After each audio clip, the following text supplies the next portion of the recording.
If you're a Pittsburgh baseball fan, then this is the podcast for you.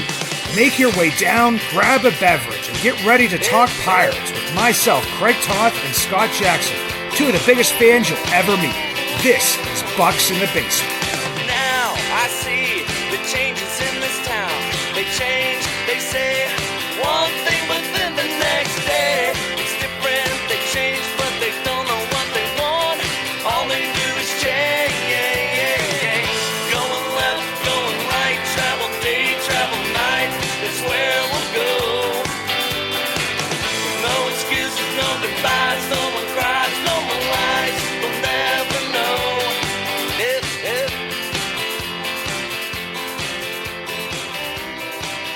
The other day when I was reading Pirates Twitter, I felt like I was in some sort of alternate universe. I don't know if it was the Twilight Zone or whatever it was, but then I realized and I pinpointed what I thought and realized was happening, and I was right. Have you ever experienced the Mandela effect, Scott? The Mandela effect. And for anybody that doesn't know this, it's the Luke, I am your father. He never said that. He said, no, I am your father. The Monopoly Man never wore a monocle. There never was a Jiffy peanut butter. There was Jif and there was Skippy, but for some reason we think there's Jippy.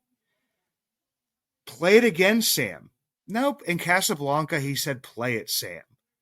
There are so many of these out here that it's kind of like really insane. The one that really got me was, because I say this every once in a while, is life is like a box of chocolates. You never know what you're going to get.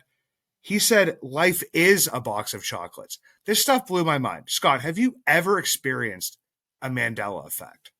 I'm familiar with the phenomenon, but like the Berenstain Bears and did the Fruit of the Loom have a cornucopia in it?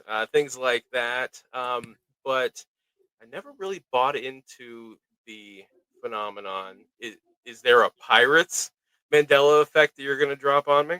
Well, I don't know if it's a Mandela effect. I think it's more of if you hear something or you see something long enough, it kind of gets true in your mind. Like last year, we all know Endy Rodriguez got hurt, playing winter ball. Whether, there was this lead up to it because he did have a little bit of injury going on in the season, but then did finish the season. The Pirates somehow still get blamed from time to time, and it kind of gets thrown out there by not just fans, but actual journalists, different things, and saying, why did they let Endy Rodriguez play? But that was one of the main questions during Pirates Fest last year for anybody who was there. A fan actually got up and asked, why did he play? And Ben Cherington gave probably one of the most, word salad free answers that you would give, is that we couldn't stop him. He was allowed to play because there was no, outstanding injury. There was nothing holding him back. And because of the agreement that exists between these winter leagues and Major League Baseball, they are allowed to go play. And unless the team can give like a valid and good reason as to why they can't play. And the only valid reason they can give is because there's an injury. There's an active injury. He's recovering from an injury. Endy Rodriguez went down for 10 games early on during the season. There was a huge scare. There was a huge, I guess it would be melee or something that went on Twitter where somebody said he's okay. Obviously, people, pushed back on that and said he's not okay because he's still sitting out. Comes back, finishes the season. They can't stop him from going. I had been getting messages from people asking, why is Ono Cruz? Why are they letting him play? Aren't they risking another injury? Ono Cruz made it the entire season.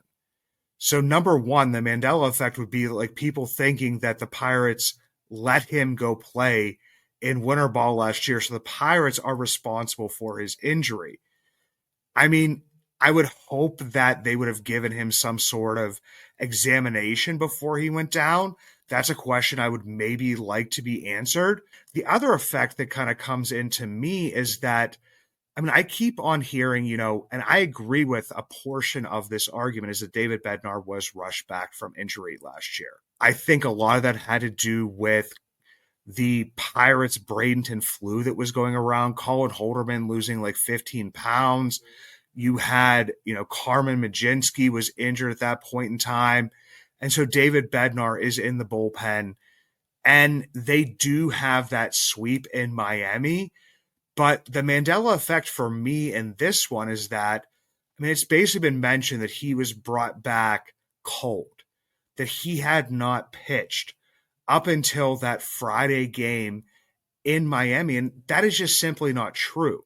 David Bednar was injured early on in spring training.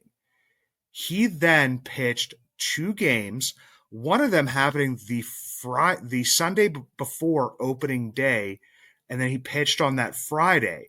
He was pitching back sessions before that because if anybody's been down to spring training, and I've told this story before previously, is that, Martin Perez was listed as kind of being held back. He was dealing with something. And then I watched him pitch 5 innings on a backfield at Pirate City with like maybe 20 people there. So, and there's no media, there's no nothing. So, I mean, that's the biggest thing to me is like, I just kind of wanted to dispel this stuff that's kind of out there.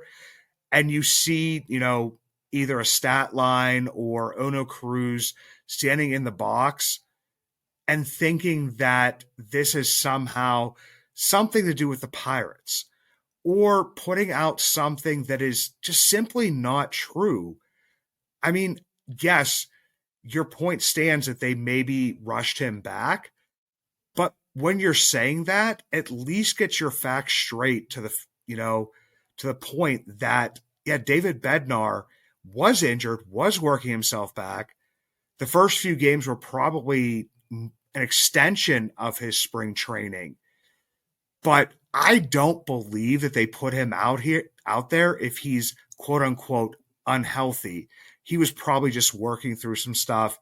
So that's just more of, kind of the Mandela effect for me. And there is a piece of this that kind of like it just extends throughout social media. But I know, Scott, before we jumped on here, you were talking about, the stuff with Endy and like Yeah, your feelings on it. yeah, absolutely. Well, don't you know with the Bednar thing, if it doesn't happen in front of the cameras and Greg Brown and Bob Walker aren't talking about it, it didn't happen. But so playing on the backfields and pitching against, because initially I was thinking, well, level of competition, right? So if he's working his way up, but he's playing against low minors guys, but how is that different than a rehab start in the minor leagues? So yeah, you're right. That's why they have a complex. That's why they have all these backfields. That's why they have mounds indoors, all of that stuff, so they can work their way up and the guys can put their work in and get there. And the ending, this might be a bit of a hot take, which I know that we tend to steer away from here because we like to shoot it straight. But Endy getting hurt after being down with a forearm tightness may have, in the long run, been a better situation for the team because think about like Bryce Harper a few years ago. Didn't they try to like give him rest on his UCL and then he ends up having Tommy John anyway? And we've had players like that where they've tried to do the rest thing and then if he hadn't gotten hurt in winter ball, these things are ticking time bombs in some cases. You never know what's going to set it off.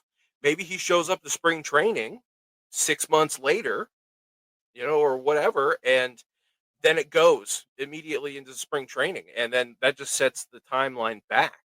So, if these things are going to happen, that's why when they talk about rest for the UCL, it's just like just have the surgery already, and just get started with the rehab because how many times I can't think of too many times where that's actually done any good. If anything, these new procedures of repairing have done better. But as far as this Mandela effect, or more likely, certain people in the media or in social media having an agenda that they reinforce by repeating the same alternate facts, maybe we'll say, over and over, or misremembering and trying to force their opinion and sway people, and just repeating the same things over and over again incorrectly, and people buying into it because really we don't have, not many people have the time, especially this time of year, to go back and look at game logs or watch tape or any of that stuff. I do think that there are certain people, because the team has been bad for so long, that just have a chip on their shoulder, have some kind of grudge against this team and the front office in particular, and they will maybe stretch in order to paint the front office in a worse light than they actually do. Yeah, and that's the thing is like it's not like I'm trying to say the front office is perfect and they've done everything right. It's just more of like kind of setting the record straight, and Yeah. like you said, Scott, we're just trying to provide people with kind of the facts here, because I mean, we're not only like following the team during the regular season, we're following the team during the off season.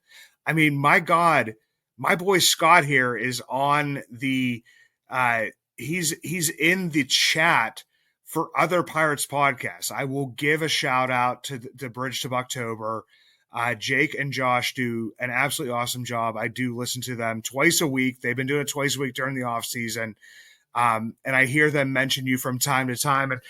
And when I do hear it, it makes me smile, because I'm just like, dude, this guy can't even get enough to talk Pirates, for 30 minutes here, which is, in real time is more than likely an hour to an hour and a half of Pirates talk. And he's kind of jumping in there. So that's, for me, it's just more of that kind of stuff, is just kind of setting the record straight and just reminding you that, yes, the front office has done some things that we may disagree with, but when there are incorrect facts out there or there's agendas being pushed, I mean, I will obviously, and we will obviously push back on that stuff. And there's another one of those out there, and it's something we've even brought up to a degree, is the Oakland Athletics. We talked about the Oakland Athletics spending money. We talked about them having to spend money. But for some reason, like, people continue to either praise them or, put out there, well, I don't care whether or not, it's about this. They're still spending money. Well, it's like kind of one of those things where you make a comment and then you put a giant but in the middle of it. It's like, blah, blah, blah, blah, but, and it basically wipes out like everything that you're saying at the beginning. No, the only reason the Oakland Athletics, and that's where it should really, the only conversation should be, is the only reason the Oakland Athletics are spending this amount of money, and I feel like, are getting to a point where they are maybe struggling to spend that amount of money, and how difficult it is to spend $70 million, which is the number that's been floated out there. They finished with a payroll, or are starting this offseason with a payroll of $35 million, looking to get around $100.5 million to not have a grievance filed against them, to not lose the revenue sharing that they just got back in the newest CBA, to basically, push towards what we've brought up before, and what you brought up, Scott, is, you do still want to bring fans into a minor league ballpark. You do want to have a competitive team, hopefully, when you break ground in Las Vegas and whatever you move to Las Vegas. But honestly, I will give that team no credit. I can't. Mm-hmm. Like, they are the team of Moneyball. They are the team that has never raised their payroll. They are the team that was the only team below the Pirates last year. And just to, like, in some ways, in my eyes, make the Pirates look bad, you will point towards the Oakland Athletics as to, well, look, they're spending money. But to me, I'm just like, well, they kind of have to spend money. If not, they lose all this stuff they've been working towards and all the stuff that they maybe don't even deserve in that revenue sharing. So, no, I will not give them credit for spending money. I will give them credit for, signing whatever. They're looking for a third baseman. They're interested in Bregman. They're in all of this stuff. And I heard it mentioned on the MLB network or MLB radio when I was listening the other day. And the one guy was just kind of trying to push that narrative that's being pushed. And I don't remember. I should have put it in my head as to what guy pushed back. He was just basically like, well, they have to. Yeah, they're getting off parole. They don't want to be, violated at Yeah, this so point. we're gonna we may be able to, luck ourselves into a good team, but we overspent for Severino. We are maybe looking to take on bad contracts. Right. And they have to. They have to overpay guys. Yeah, and in the end, it could, end up working out for them. But it's like we talked about before, Scott, and I just get so fired up about this when people talk about, teams going for it and a team that, didn't win very much. The Oakland Athletics won 69 games. The Royals, in 2023, I mean, they were a bad team and they went out and spent kind of a little bit of money, and people just say, well, if you spend money, you win. And they praise the Royals, who are trying to look for a new stadium. Right. After spending all those contracts, then got turned down for that, happened to be playing in the same division as the White Sox. There's not like really it wasn't a luck that how many teams from the AL Central made it into the playoffs? Right. I mean, yes, the Royals did good things, and we should, they signed, possibly a generational talent in Bobby Witt Jr. and got him early, before he would hit free agency. They, went with Seth Lugo, who was a guy who, was kind of a swing man, and they took a risk on him, and he performed very well. They brought in Michael Wacha, who outperformed, as I've talked about before, the previous like 2 or 3 years. So they did very well with that. Salvador Perez coming back and having a bounce back year. Vinny Pasquantino, the Pasquatch, coming back and, playing out of his mind. But the other part of this is that you don't mention the teams that spend a crap ton of money or make all of these signings. Like, you pull out that one example of a team that, like, and I've seen Ben Verlander do it, the freaking Nepo baby of the world. Yeah. And I hate that kind of stuff because it's not in a defense of the Pirates. It's a defense in the fact that people just go on these rants of the Pirates, should be spending $170 million and that would make them a contender. There's a lot of teams. We've mentioned the Reds a million times, and there's more. And I could go for, and people don't want to hear my voice this much. The Rockies, that's the example that I pointed to, is that the Chris Bryant contract. I mean, I'm sure they were in a similar boat where, hey, we want to spend money, we want to sign a big name talent, so they give Chris Bryant 7 years, $182 million, and so far he's a minus 1.4 F4 player for them. So they're going backwards. Imagine if the Pirates made a deal like that committed that kind of money to a guy who performs in that way. It would set the franchise back. And that's a whole nother set of issues about how large teams can spend and spend and spend and paper over all of their mistakes and cut players and pay their full contracts and go sign other superstars and these mega teams that it looks like we're starting to build, that are going to be perennial, contenders for 10 years based on the guys that they're signing. But an example that you brought up when we were talking before is the Arizona Diamondbacks. They made the World Series, and then they go out and spend some more money, and then they don't make the playoffs. Spending money doesn't mean that you're buying wins. But we can say that, and I know you and I are on the same page with this. They need to spend more money than they spend now, but they need to spend it wisely. And just because they're not going out and getting a Juan Soto or they're going to getting a Spencer Horwitz instead of a Pete Alonso, and they're not signing these huge names to big contracts, just it doesn't mean that they're not getting better or they're not going to be competitive. They just have to build their team in a different way, and it's the only major sports league in the United States, or really the continent, right? That doesn't have the salary cap, the salary floor, even distribution of resources. The NFL is as huge as it is in part because teams have a level playing field. And if you were going to be the Steelers and you're going to be a perennial powerhouse, you do it based off of merit, signing the right players, managing your salary cap, developing those players, identifying talent through the draft, not just being able to go sign every big name superstar. Where would the Bills be if it was like at Major League Baseball and they couldn't sign Josh Allen to a huge contract and keep him around? They'd be moving on to the next guy, and he'd be going and the Giants wouldn't be in the position they are. The Browns are the Browns because of incompetence, not because of an uneven playing field. So that's another thing that got me going this week was when Soto signs and the Yankees go on their spending spree and trading for players. People saying, if you own a Major League Baseball team, you're a billionaire. Spend money like a billionaire.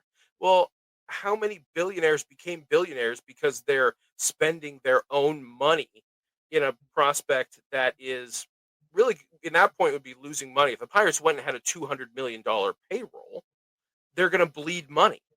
And then Bob Nutting won't be a billionaire anymore. So, yes, Nutting is cheap, but also there are flaws with the system. They have to build their team in a different way, but they have to be mindful of and a bit resourceful for how they construct these rosters. And another thing is that a lot of complaining about the moves that have been made, but Ben Charrington's job is not just to fill the 40-man roster. He has to fill the whole system. He has to have depth pieces. So yes, they're making signings, they're making trades for guys who are likely inconsequential for the most part for the season, but because the dominoes are falling everywhere around us, we're getting worked up. When Nick Solak gets signed, and they're like, "Oh, well, this is the big move that's going to bring us a World Series." Well, no, but it's part of the process, it's part of the job, and it's part of building a system. Yeah, and the crazy part was about that Nick Solak one is like I woke up to like Nick Solak all over my timeline, and I'm like, Anthony Murphy reported that like 5 days ago that he saw that on there. And for anybody that doesn't, go follow Murph. It Yes, is absolutely. at double underscore Murphy 888. It's so like it was already like I already knew about that. So when like people are like having those types of comments about those things, it absolutely drove me nuts. And I could go a billion different directions with the types of conversations we're having here. I mean, the one thing I'm thinking about was,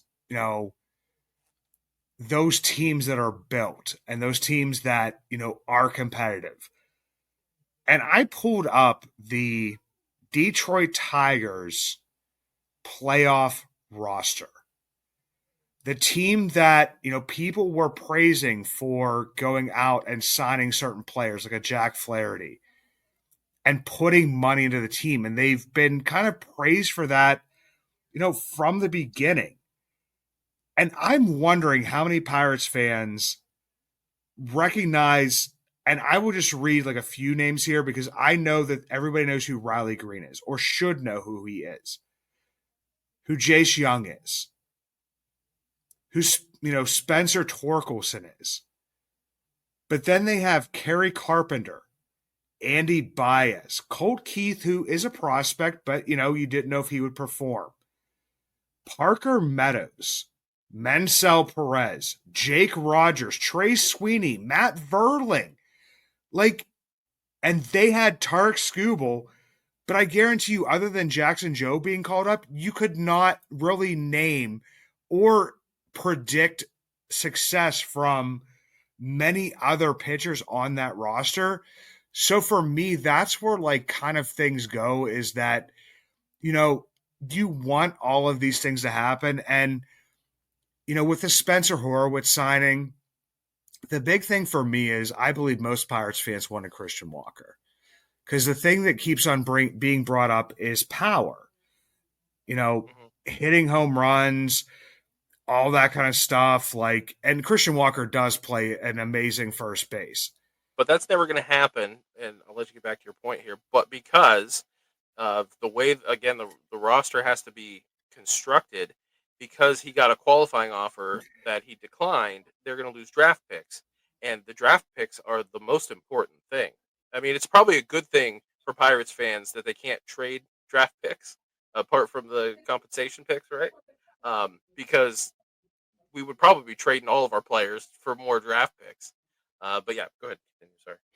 No, no, you're good. And the other part of that is that the teams that are going to lose out on, kind of the Pete Alonsos of the world that didn't get to make the trade for Cody Bellinger, who plays first base and outfield. I mean, there are, limited options. And I think we've even talked about this previously, is like the number of teams that actually have first base solved, that have like that power hitting first baseman. But you keep on bringing up, people that you say would kind of solve the position, and you still mention power at the same position, at the same time. So you have a guy here, and I'm just going to throw out numbers to you here, Scott. The first guy had 14 home runs. Sound like power to you? Topped out at 22 home runs in his career. Last year had a 755 OPS, a 116 OPS plus. That's Yandy Diaz. Doesn't spell power to me. Everybody else brings up Nathaniel Lowe.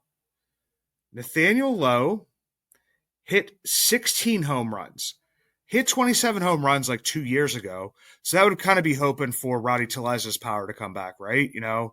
Because for the most part, he's not been a power guy. Had a 762 OPS, a 120 OPS plus. That's your power guy.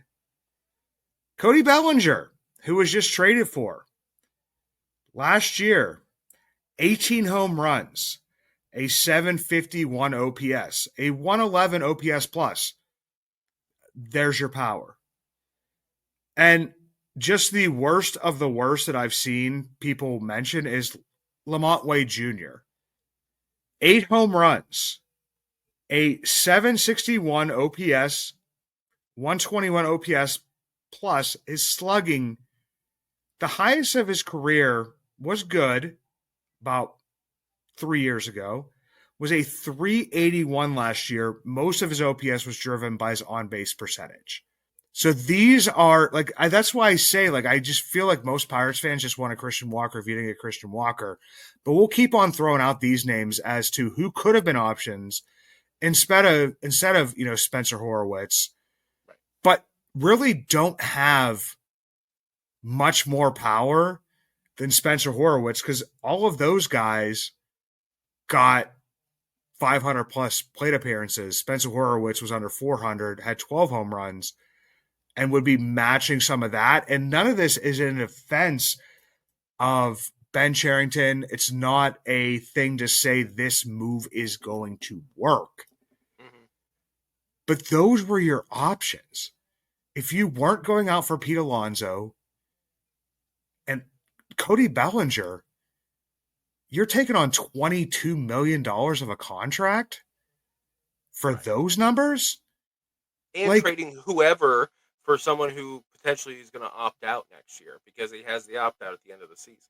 Yeah, and that's the other part of this. All of this is and we've talked about that a million times, is most of these guys are waiting for opt outs.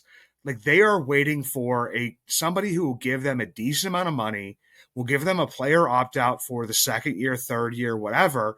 And as soon as they are good, no matter what team they play for, they're gone. If they have a good season, they are gone. So yes, it is a guaranteed deal, but in the end, if they have a good season, they are absolutely gone. So that's where this weird part kind of comes up to me is you got a guy with, you're kind of trying to, as I will say again, and I say all the time, you are trying to thread that needle. The Royals threaded the needle last year. They had guys who performed well. They had signings that were made that overperformed, Hmm. and they had a good team. And they had Javi Baez not playing.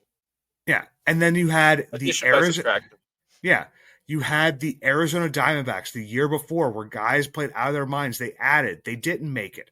You had the Detroit Tigers who added, and every single player they've added that was worth any bit of money was either hurt or gone by the time they made the playoffs. It was the young guys that pushed them to the playoffs. Like, this is the needle that exists. And, like, I mean, we have to repeat it because people will just take this and run with it. But, like, yes, I'm not defending them not spending money. Right. There's obviously places where money can be spent, but money doesn't solve it.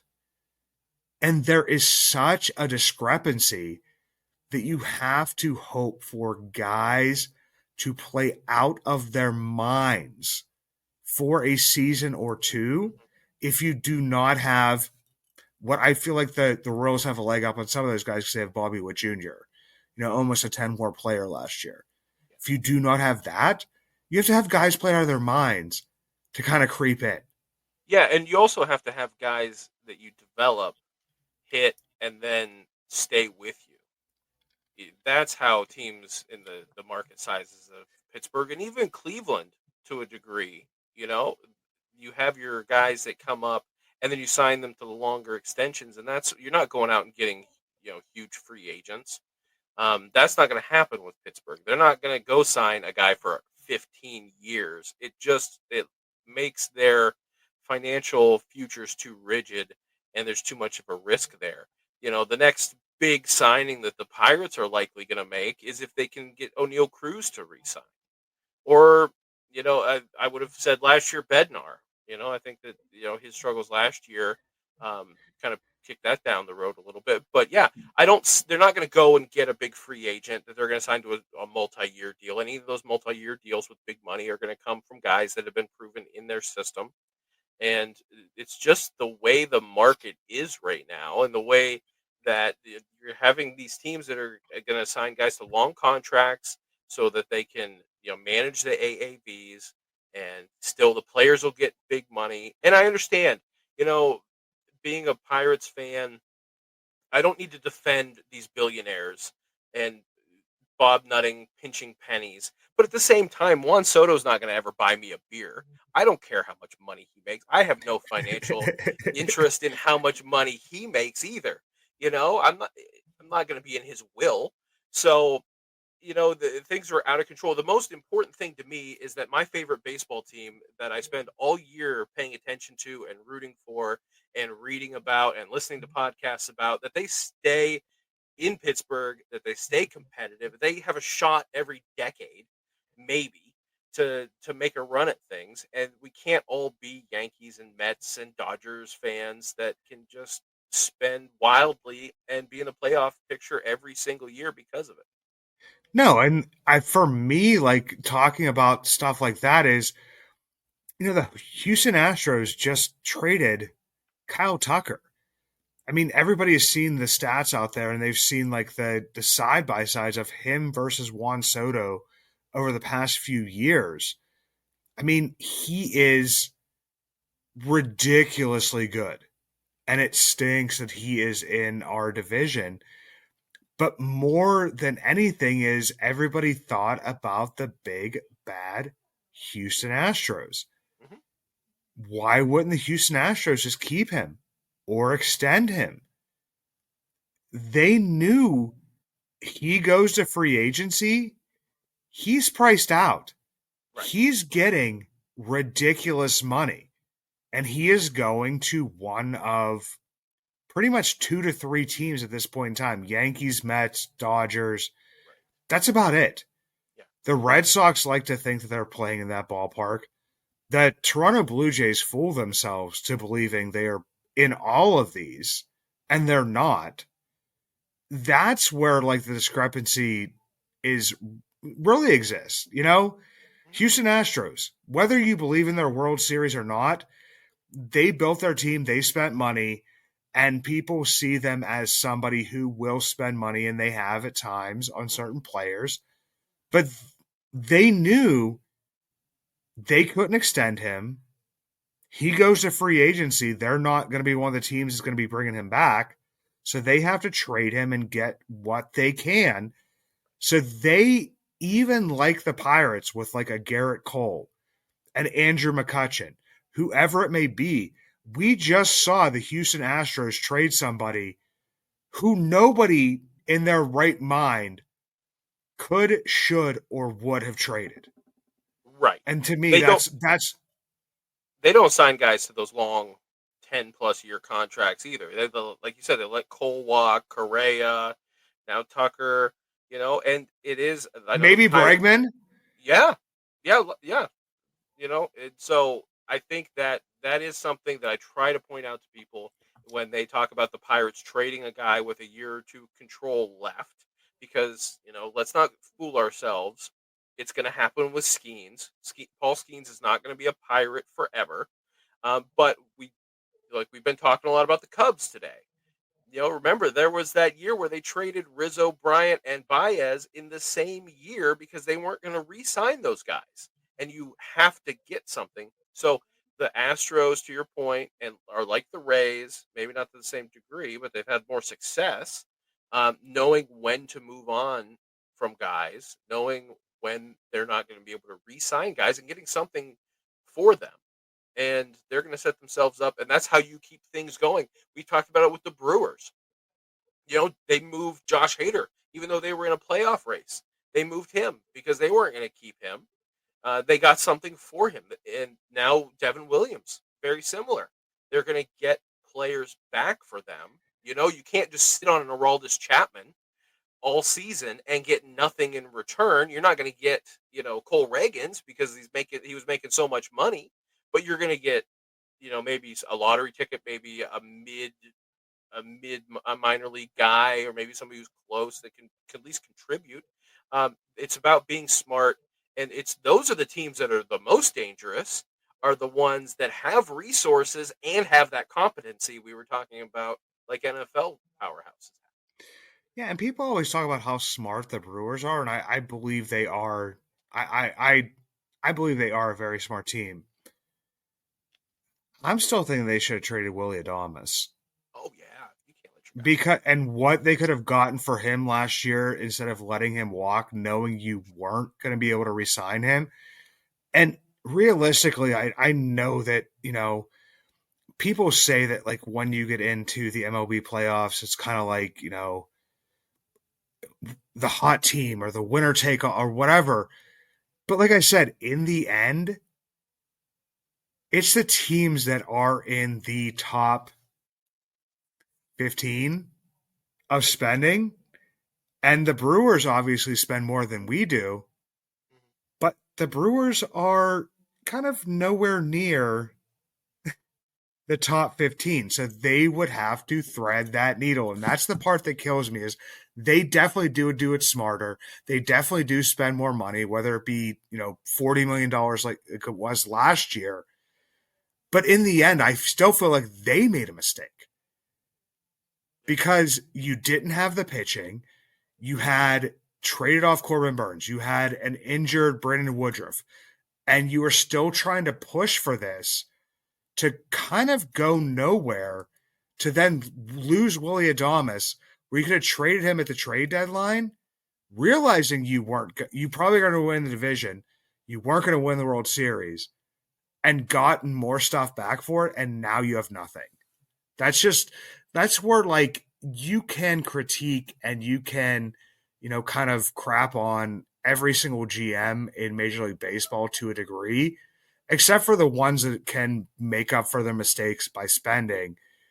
And the Pirates aren't one of those. And that's where my frustration comes in is that, I've gone back and we could make this a 2-hour long episode of, Ben Cherington's trades. He didn't have the guys to trade. Mhm. They were good to us. Right. None of the guys they traded were good to Major League Baseball. Joe Musgrove was not Joe Musgrove until after he left Pittsburgh, and it didn't have to do with anything with him leaving Pittsburgh. It had to do with him maturing. Mhm. Josh Bell, we've seen what he's done. He's been a kind of okay player, but he's not anybody that's going to bring back a great return. Jamison Tyon, like Adam Frazier Yeah. So on a high on hot him. streak. Do you know what I mean? So, like, that's my thing is that, like, there's a piece of me that, kind of gets frustrated with certain things, but there's a piece of me that also just gets frustrated with people just reacting as if he walked into, you can describe it. And that's another maybe Mandela effect to end this with, is that people will say Ben Cherington walked into a horrible situation. Neil Huntington needed to be gone. This system was barren. It was absolutely god awful. And then in the same breath, bash Ben Cherington that he couldn't get good returns on trades from a horrible team that Neil Huntington had built. So, I mean, maybe that's kind of where I'm at right now, is just that I know there's not a lot going on.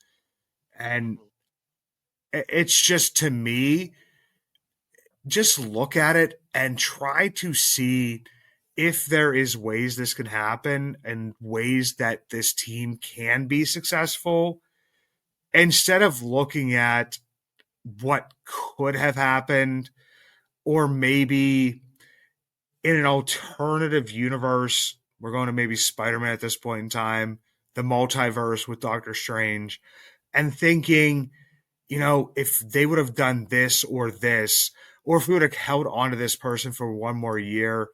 No, we are kind of at a disadvantage here. And I just feel like that people are not only having the Mandela effect, they're cherry picking, and it just is getting very, very frustrating as somebody who just kind of wants to talk Pirates baseball, and instead of kind of talking about, I don't know, it's like what could have been, what should have been, what could be.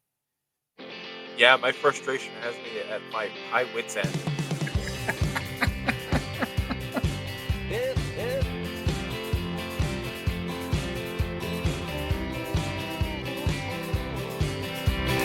Now I see the changes in this town. They change, they say